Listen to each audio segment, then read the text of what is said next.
নমস্কার বন্ধুরা, তৃষ্ণার রান্নাঘরে আপনাদের সকলকে স্বাগত। আজকে আমি আপনাদের বানিয়ে দেখাবো নিরামিষ রান্না, দই পটল।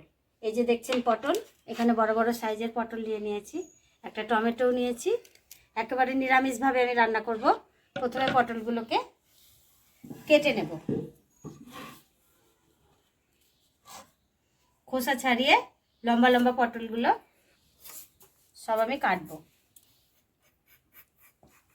ভিডিওটি স্কিপ না করে প্রথম থেকে শেষ পর্যন্ত দেখবেন, আর অবশ্যই আমার চ্যানেলটিতে লাইক করবেন, বন্ধুদের সঙ্গে শেয়ার করবেন, আর আপনাদের কাছে একটাই অনুরোধ, আমার চ্যানেলটিতে সাবস্ক্রাইব করবেন।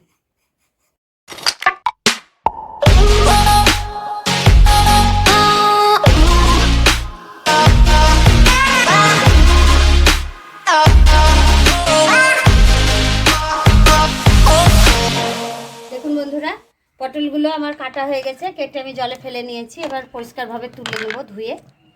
আর এখানে নিয়ে নিয়েছি 3 টুকরো আদা, আর 4 টুকরো আদা নিয়েছি, আর একটা টমেটোটাকে কুচি করে নিয়েছি। এটাকে ধুয়ে কুচি করেছি। এটাকে আমি এবার পেস্ট করে নেব, সঙ্গে আদাটা দিয়ে দেব। একসঙ্গে আদা টমেটোটা পেস্ট করে নেব। বন্ধুরা, টমেটোটা আর আদাটা আমি পেস্ট করে নিয়েছি। দেখুন বন্ধুরা, গ্যাস জ্বালিয়ে আমি কড়াইটা বসিয়ে দিয়েছি। এবার দিয়ে দিচ্ছি কড়াইয়ের মধ্যে সর্ষের তেল। পরিমাণ মতো সর্ষের তেল দেবেন পটলগুলো ভাজার মতন। তেলটা আমার হয়ে এসছে। আর একটা টিপস আপনাদেরকে এখানে আমি দেখাই। এখানে তেলটা যখন গরম হয়ে এসছে তখন অল্প একটুখানি হলুদ দিয়ে দেবেন এর মধ্যে। তাহলে কি হবে, তেলটা ছিটকে গায়ের মধ্যে পড়বে না। যেহেতু পটলটা আমি জল থেকে তুলে দেব, জল তো পটলে থাকবেই। এবারে পটলগুলো ভেজে নেব।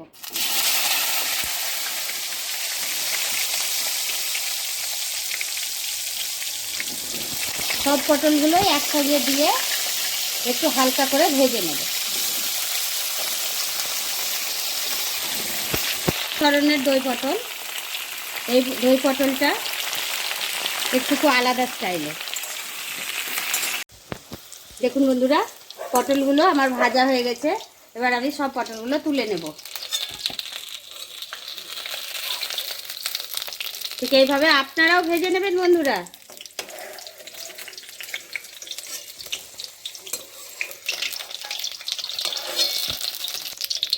পটল ভাজার যে অবশিষ্ট তেলটা রইল, কিন্তু দেখবেন পটল ভাজার তেলটা কালোই হয়ে যায়।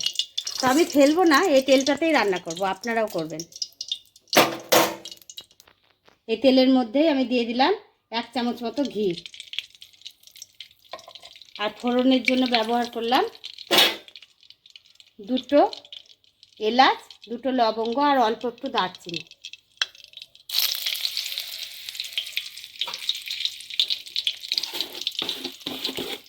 আর এখানে দেব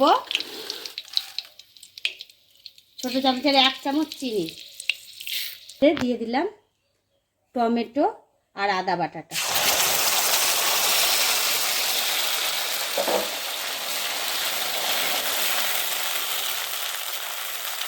এটা একটু নাড়াবো এবং কষতে কষতে একটু যখন তেল ছেড়ে আসবে তখন আরও মশলা 2-1টা আছে, সেগুলো দেব।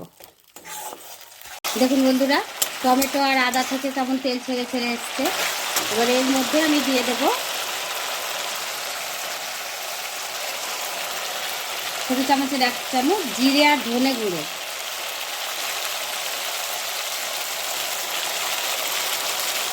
2 চামচ দিলাম। দিলাম 1/2 চামচ লঙ্কা গুঁড়ো।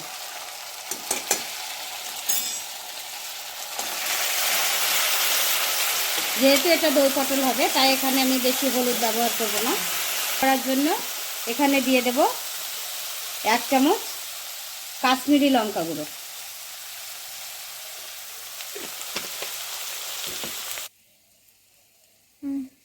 এই যে বন্ধুরা, দইটা আমি নিজে ঘরেই পেতেছি, দেখুন কত সুন্দরভাবে জমেছে। আপনারাও এইভাবে দই করবেন। এবারে দইটা আমি কিছুটা এই কাচের পাত্রে নিয়ে নেব। এই মশলার মধ্যে এবার আমি দইটা দিয়ে দিচ্ছি।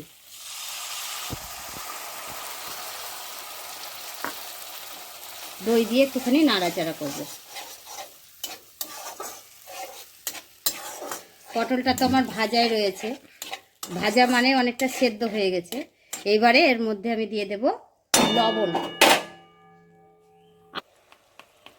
যার যতটা পটলের আন্দাজ থাকবে সে ঠিক তেমনই লবণটা দেবে। আমার এতটাই দরকার, এতটাই দিয়ে দিলাম। এই দেখুন বন্ধুরা, এর মধ্যে এবারে আমি পটলগুলো সব ঢেলে দেব। পটলগুলো দিয়ে মাখিয়ে নেব, আর একেবারে আঁচটা কমিয়ে দেব। একটুখানি পটলটা হতে দেব আছে, মৃদু আছে, পটলটা একটু সেদ্ধ হবে। এর মধ্যে আমি জল দেব না, ঢাকাটা দিয়ে দেব। দেখুন বন্ধুরা, পটলটা আমার হয়ে এসছে, কালারটাও খুব সুন্দর হয়েছে। তবে এর উপরে আমি কিছুটা দই ছড়িয়ে দেব। দইটা আমি ফেটিয়ে রেখেছি, ফেটানো দই উপর থেকে কিছুটা ছড়িয়ে দেব, আর কিছুটা গার্নিশ করার সময় দেব। আর দেবো অল্প একটুখানি গোলমরিচের গুঁড়ো।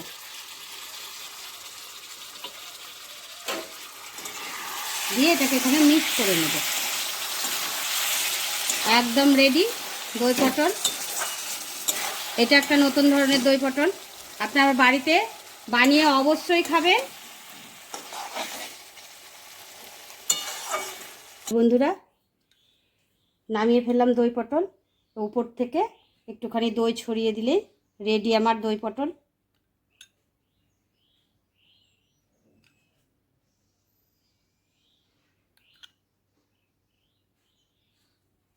এটা কিন্তু টক দই, আপনারা অবশ্যই টক দই দিয়ে বানাবেন, মিষ্টি দই যেন খবরদার দেবেন না।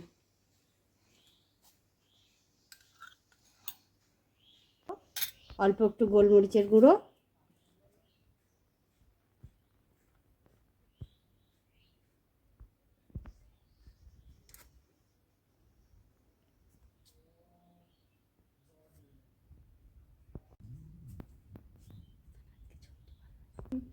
দেখলেন তো বন্ধুরা, কত সহজেই আমি বানিয়ে ফেললাম নিরামিষ দই পটল। যেসব ইউটিউবে দই পটল বানায় তার থেকে একদম অন্যরকম, আলাদা এবং নতুন স্বাদের। আপনারা বাড়িতে বানিয়ে খাবেন। এরকম নিত্য নতুন ভিডিও পাওয়ার জন্য আমার চ্যানেলটিকে সাবস্ক্রাইব করবেন। নমস্কার, সুস্থ থাকুন, ভালো থাকুন।